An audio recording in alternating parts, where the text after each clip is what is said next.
चलिए शुरू करते हैं ट्रांजिशन कर्व के बारे में कि ट्रांजिशन कर्व क्या होता है। नीड ऑफ ट्रांजिशन कर्व की बात करते हैं। जब व्हीकल स्ट्रेट रोड से डायरेक्टली हॉरिजॉन्टल कर्व में एंटर करता है तो इंस्टेंट चेंज से ड्राइवर को डिस्कम्फर्ट होता है, इसलिए ट्रांजिशन कर्व प्रोवाइड की जाती है। ये टेंजेंट और सर्कुलर कर्व के बीच प्रोवाइड होती है। कंपाउंड या रिवर्स कर्व के ब्रांचेज के बीच भी दी जा सकती है। नेक्स्ट आता है ऑब्जेक्टिव्स ऑफ ट्रांजिशन कर्व, जिसका होता है object gradually centrifugal force introduce करना, सडन जर्क को अवॉइड करना, सुपर एलिवेशन और एक्स्ट्रा बाइंडिंग ग्रेजुअली इंट्रोड्यूस करना, स्टीयरिंग को ग्रेजुअली टर्न करने का मौका देना, एस्थेटिक अपीयरेंस इम्प्रूव करना, ये दोनों इसी के अंदर आता है। नेक्स्ट बात करते हैं conditions to be satisfied. Straight path को टेंजेंशियली मीट करें, सर्कुलर कर्व को टेंजेंशियली मीट करें, जंक्शन पर सेम रेडियस हो जो सर्कुलर कर्व का हो। चौथे नंबर पर आता कर्वेचर और सुपर एलिवेशन का रेट ऑफ इंक्रीज सेम हो। नेक्स्ट बात करते हैं length of transition curve. LS depend on radius of circular curve R design speed, allowable rate of change of centrifugal acceleration, maximum super elevation, total width of pavements, rate of introduction of super elevation. Next चीज़ आती है different types of transition curves. First आता है types used in highway alignment, spiral और clothoid, Bernoulli's, lemniscate, cubic parabola. Spiral और clothoid, Bernoulli's, lemniscate, cubic parabola. इसके बाद आता है जनरल शेप्स। तीनों कर्व का शेप ऑलमोस्ट सिमिलर होता है। डिफ्लेक्शन 4 एंगल तक पाथ ऑलमोस्ट सेम होता है। प्रैक्टिकली 9 डिग्री तक भी सिग्निफिकेंट डिफरेंस नहीं होता है। इन सब में रेडियस लेंथ बढ़ाने पर डिक्रीज होता है। अब बात करते हैं IRC नोट के बारे में। आइडियल ट्रांजिशन कर्व जो होता है वो स्पाइरल होता है, क्योंकि rate of change of radial acceleration constant रहता है। इसके बाद बात करते हैं लेंथ ऑफ ट्रांजिशन कर्व के बारे में। ट्रांजिशन लेंथ फुलफिल करें 3 कंडीशंस में। पहला होता है rate of change of centrifugal acceleration gradual हो, सुपर एलिवेशन रीजनेबल रेट से इंट्रोड्यूस हो, IRC empirical minimum length satisfy हो। अब बात करते हैं रेडियल एक्सेलरेशन के लिए। रेडियल एक्सेलरेशन क्या होता है? A बराबर v² / r meter per second square में। b बराबर जो होता है वो होता है vehicle speed meter per second. r जो होता है वो होता है radius of curve in meter. अब बात करते हैं 8 tangent point, that is r is equals to infinity होता है, रेडियल एक्सेलरेशन ये 0 हो जाएगा। At the end of transition r is equals to RM, that is minimum radius. Rate of change of radial acceleration जो होता है वो होता है c बराबर v² divide by r minus 0 की पावर t होता है। टाइम ट्रेवल ट्रांजिशन जो होता है t is equals to LS/v होता है। उसके बाद ये सब्स्टिट्यूट करते हैं, c बराबर v² बाई r कोष्टक LS/b होता है, जहाँ पे c बराबर v³ डिवाइड बाई RLS होता है। ठीक है, ये क्या होता है, इसको सब्स्टिट्यूट करने के बाद में ये वैल्यू निकल के आएगी। अब बात करते हैं लेंथ ऑफ ट्रांजिशन कर्व। तो लेंथ ऑफ ट्रांजिशन कर्व क्या होता है? LS is equals to BQ divide by CR। और ये कब होता है? और दूसरा होता है LS is equals to 0.0215 v³ divide by CR। ये कब होता है? जब वेलोसिटी कब हो? किलोमीटर पर आवर में। वेलोसिटी किलोमीटर पर आवर्स के अंदर हो।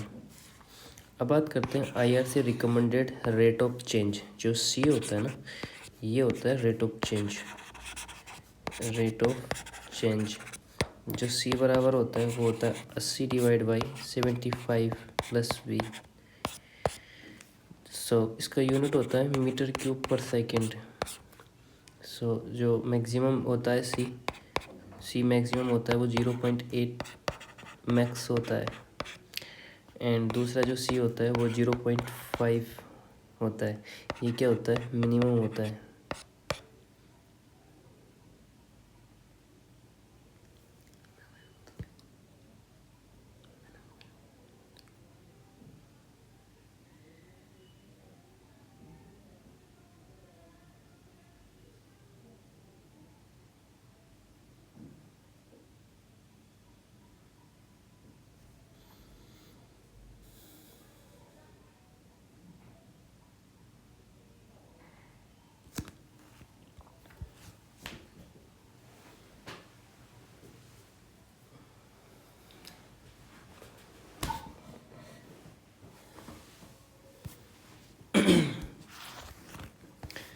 अब बात करते हैं लेंथ ऑफ ट्रांजिशन कर्व की। लेंथ ऑफ ट्रांजिशन कर्व क्या होता है, by rate of introduction of the super elevation. Next ये होता है कंसेप्ट क्या होता है, सुपर एलिवेशन को ग्रेजुअली इंट्रोड्यूस किया जाता है यूनिफॉर्म रेट से अप्लाई किया जाता है। केस 1 में जो होता है pavement rotate about inner edge जो होता है L S is equals to होता है ए की power N W plus W E, जो कि यहाँ पर ये क्या होता है, लेंथ ऑफ ट्रांजिशन कर्व होता है by rate of introduction of super elevation. इसका कंसेप्ट होता है कि सुपर एलिवेशन को ग्रेजुअली इंट्रोड्यूस किया जाता है, यूनिफॉर्म रेट से अप्लाई किया जाता है। तो होता है L S is equals to E coaster W plus W E. यहाँ पर वन बाई जो एन है, वन बाई एन जो होता है वो होता है rate of change of super elevation. N जो होता है 150 किसके लिए होता है, प्लेन और रोलिंग टेरेन के लिए। एन 60 जो होता है वो हिली एरियाज़ के लिए होता है। डब्लू जो होता है वो बेड ऑफ पेवमेंट है। और डब्लू ई जो होता है वो एक्स्ट्रा वाइडनिंग है। दूसरा केस आता है pavement rotate about centre line. पहले किसके अबाउट हुआ था, इनर एज के अबाउट। सेंटर लाइन में जो होता है L S is equals to E N W plus W E divide by 2। So IRC empirical formula for transition curve. Transition curve के लिए इंपेरिकल फार्मूले कौन कौन से होते हैं, बात करते हैं इंपेरिकल फार्मूले के बारे में। इंपेरिकल फार्मूला होता है L S is equals to 2.7 B cube divide by R in meter होता है। किसके लिए, प्लेन और रोलिंग टेरेन के लिए। माउंटेनियस और स्टीप टेरेन के लिए जो होता है वो होता है L S is equals to B square divide by R की पावर एम होता है। ये किसके लिए होता है, इसके लिए होता है। ये किसके लिए होता है, माउंटेनियस के लिए और प्लेन और रोलिंग टेरेन के लिए। नेक्स्ट बात करते हैं design step of horizontal transition curve. Design step of horizontal curve, that is step 1 जो होता है एल एस फाइंड करो based on allowable rate of change of radial acceleration. दूसरा स्टेप 2 के अंदर आता है एल एस फाइंड करो based on allowable rate of change of super elevation के। स्टेप 3 जो होता है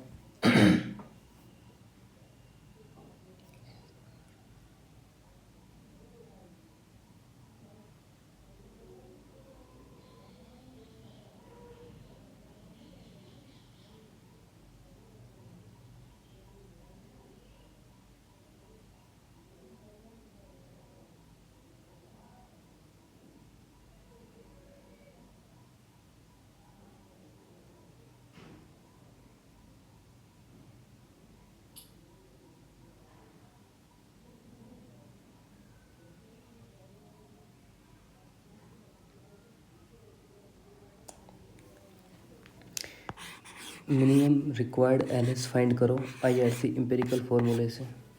उसके बाद में फर्स्ट सेकंड थर्ड में सबसे बड़ा एल एस अडेप्ट करो। IRC ने प्लेन, रोलिंग, माउंटेनियस और स्टेप टेरेन के लिए minimum L S value recommended की है। नेक्स्ट बात आती है setting out of transition curve.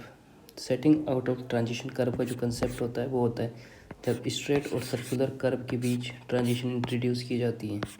तो सर्कुलर कर्व को थोड़ा शिफ्ट करना पड़ता है ताकि ट्रांजिशन कर्व सर्कुलर कर्व को टेंजेंशियली मीट करे। कंसेप्ट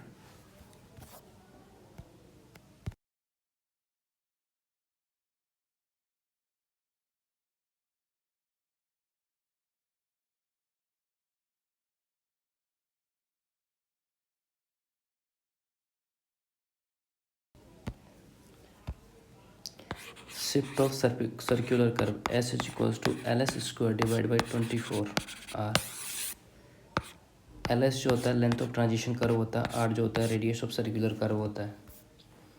नेक्स्ट बात करते हैं सेटबैक डिस्टेंस। सेटबैक डिस्टेंस की जो डेफिनेशन होती है, सेटबैक डिस्टेंस क्लियर डिस्टेंस होती हैं, ये सेंटर लाइन ऑफ कर्व से ऑब्स्ट्रक्शन तक मेजर होती हैं इनर साइड ऑफ कर्व पर एडुकेट साइड डिस्टेंस प्रोवाइड करने के लिए। नेक्स्ट आ जाएगा पर्पज। पर्पज क्या होता है, required straight distance S ensure करना होता है। जो फिगर का एलिमेंट है, जो आर जो होता है वो रेडियस ऑफ कर्व होता है, एस जो होता है स्ट्रेट डिस्टेंस साइड डिस्टेंस होता है, एम जो होता है मिनिमम सेटबैक डिस्टेंस होता है, साइट ऑब्स्ट्रक्शन होता है, centre line of inside line होती है, सेंटर लाइन ऑफ कैरीवेज होता है। दूसरी चीज़ जो होती है वो कंसेप्ट क्या है, कंसेप्ट यह है कि हॉरिजॉन्टल कर्व पे ऑब्स्ट्रक्शन साइड लाइन को ब्लॉक करता है, इसलिए ऑब्स्ट्रक्शन को इनर साइड से मिनिमम डिस्टेंस तक हटाना पड़ता है। नेक्स्ट, ताकि ड्राइवर को रिक्वायर्ड साइड डिस्टेंस मिल सके।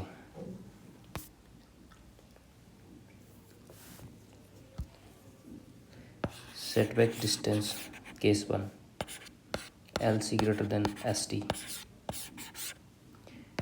कंडीशन, हॉरिजॉन्टल कर्व की जो लेंथ होती है उसे LC बोलते हैं, साइड डिस्टेंस ST से बड़ी होती है। जो सिंगल लेन होती है M is equals to R minus R cos theta, cos alpha by 2 होता है। क्या होता है, सिंगल लेन के लिए। सेटबैक डिस्टेंस, हॉरिजॉन्टल कर्व की लेंथ LC होती है, साइड डिस्टेंस ST से बड़ी होती है। आर्क लेंथ जो रिलेशन होता है I बराबर R अल्फ़ा बराबर 0 होता है, या I बराबर L बराबर जो होता है वो ST होता है, और R अल्फ़ा बराबर भी ST होता है। तो alpha by 2 is equals to ST divide by 2R, ये रेडियन में होता है। Alpha by 2 is equals to ST divide by 2R radian में होता है। अगर अल्फ़ा डिग्री में हो तो क्या होगा, alpha by 2 is equals to ST divide by 2R into 180 by pi. Multi lane के लिए बात करते हैं, multi lane for two lane की बात करते हैं। Let 2D is the total width of lane होता है, M बराबर R minus T cos alpha by 2 होता है। ठीक है, M बराबर R minus T cos alpha by 2 होता है। नेक्स्ट बात करते हैं फॉर एन लेन के लिए। एन लेन के लिए क्या होता है, M is equals to R minus N minus T into cos alpha by 2, R minus R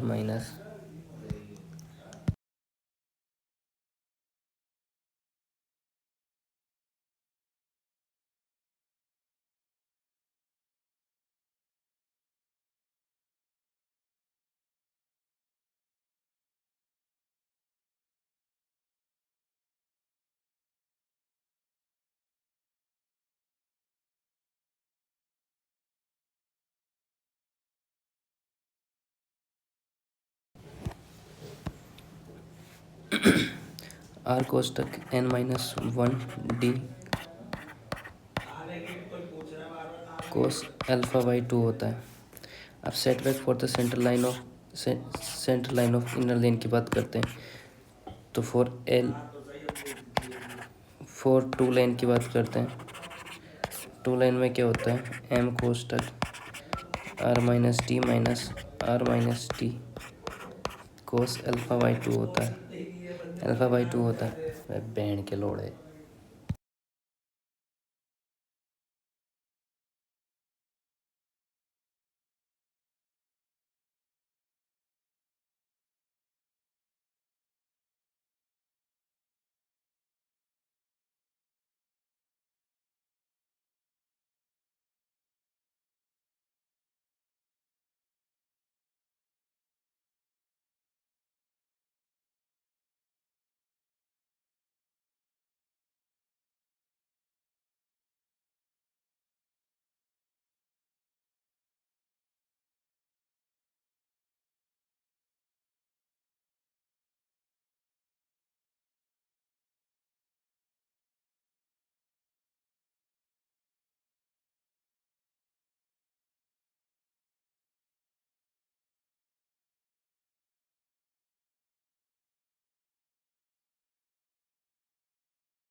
set wax centre line of inner line की बात करते हैं टू लाइन के लिए। R minus T cos alpha by two and alpha by two is equals to S T divide by, क्या होता है S T divide by, जो हो जाएगा setbacks distance from the centre line. ठीक है, यही चल रहा है यहाँ पे, setback from the centre line of inner line. Multi lane के लिए हो गया, और एन लेन के लिए होगा ये alpha by two S T divide by two R minus T into 180 pi. की पैरामीटर समझते हैं इसको फिर से देखना है, ठीक है, बुक में से।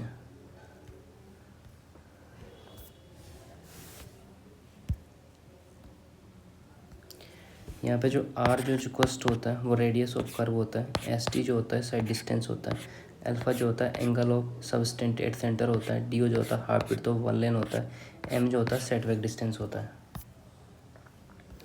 अब बात करते हैं सेट वैक डिस्टेंस के बारे में। केस 2, जब L C less than sight distance हो, साइड डिस्टेंस से कम हो, length of curve sight distance से कम हो, तो इसकी कंडीशन है कि हॉरिजॉन्टल कर्व की लेंथ एल सी और साइड डिस्टेंस से छोटी हो, ये इसकी कंडीशन है। ठीक है, कंसेप्ट क्या कहता है कि साइड लाइन पूरा कर्व के अंदर डेवलप नहीं होता है, जो साइड लाइन है पूरा कर्व के अंदर डेवलप नहीं होता है, तो सेट वैक डिस्टेंस दो पार्ट में डिवाइड होती हैं, जैसे M is equals to M A V plus M B C. Part 1 M A के बारे में जो प्रीवियस केस जैसा ड्राइव होता है, लाइक एम ए वी बराबर R minus R cos alpha by two, और जो दूसरे पार्ट में था एम बी सी, वो triangular P Q R consider करते हैं उसके अंदर, जैसे कि डायग्राम में लिख रखा है।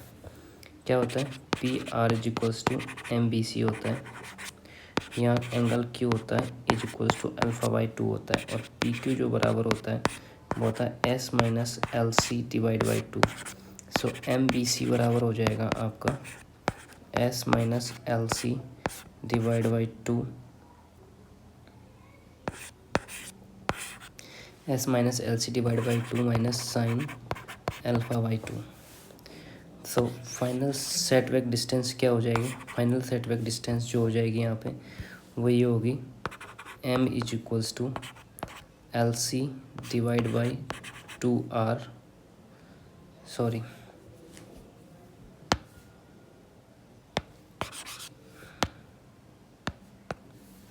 ये हो जाएगा final M is equals to R minus R cos alpha by two cos alpha by two plus S minus L C divide by two into sine alpha by two. ठीक है, तो ये इसका complete setback final setback distance हो जाएगा। अब बात करते हैं एंगल रिलेशन के बारे में। तो एंगल रिलेशन क्या कहता है, alpha by two is equals to L C divide by two R हो जाएगा। ये किसके अंदर हो जाएगा, रेडियन के अंदर हो जाएगा ये। ठीक है, अगर डिग्री में हो तो क्या होगा, डिग्री में हो तो होगा alpha by two is equals to L C divide by two R into 180 by pi. ये कब होगा, जब डिग्री में होगा, क्योंकि 180 बाई पाई से मल्टीप्लाई हो जाता है। यहाँ कुछ की पैरामीटर दे रखा है, आर जो दे रखा है रेडियस ऑफ कर्व है, एस जो है साइड डिस्टेंस है, एल सी जो है लेंथ ऑफ हॉरिजॉन्टल कर्व है, अल्फ़ा जो है एंगल सबस्टेंट एक्ट सेंटर है, एम जो है टोटल सेट वैक डिस्टेंस है।